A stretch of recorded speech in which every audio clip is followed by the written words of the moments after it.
బాగా డబ్బు సంపాదిస్తున్నప్పుడు ఒళ్ళు కొవ్వెక్కి అక్రమ సంబంధం పెట్టుకోవడం ఎందుకు, కొట్టుకొని సావడం ఎందుకు?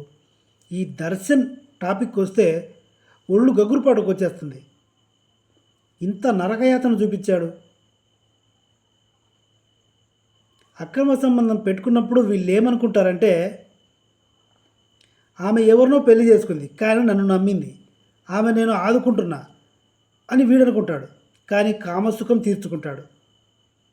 ఆమె ఏమనుకుంటుంది, నా మొగుడు నన్ను సరిగా చూసుకోవట్లేదు, అయినా సరే ఈవిడు నన్ను బాగా చూసుకుంటున్నాడు, అడిగినవన్నీ కొనిస్తున్నాడు, ఇదేంటి జొమాటోలో పార్సిల్ బుక్ చేస్తున్నాడు, బిర్యానీ తింటున్నాం, రీల్స్ చేసుకుంటున్నాం, ఎంజాయ్ చేస్తున్నాం, భర్త కంటే ఈడే ఎక్కువ అంటాడు.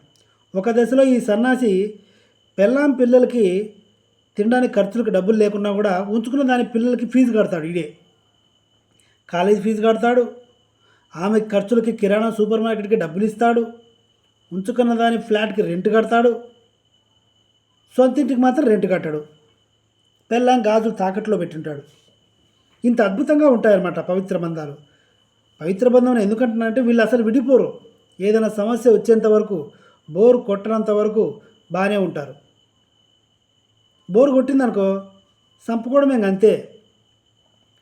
ఇప్పుడు ఈ పేరేం పేరు, ఈ సన్నాసి బెంగళూరులో వాడు ఏం చేశాడంటే, ఆ చనిపోయిన వ్యక్తి ఎంత ఘోరంగా చనిపోయేశారంటే, ముందు కాళ్ళు చేతులు కట్టేశారు.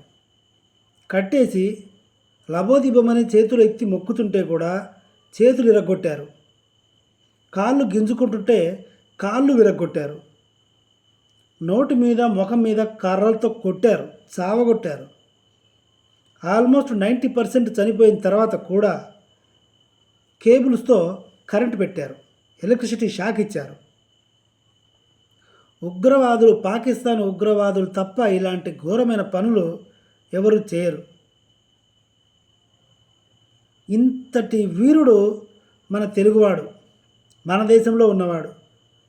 ఫైనల్గా నేను చెప్పొచ్చేది ఏంటంటే, వీళ్ళ కామ అవసరాలు తీర్చుకోవడం కోసం వాటి మాయలో మోజులు పడిపోయి ఇలాంటి దారుణాలు కొడిగడుతున్నారు.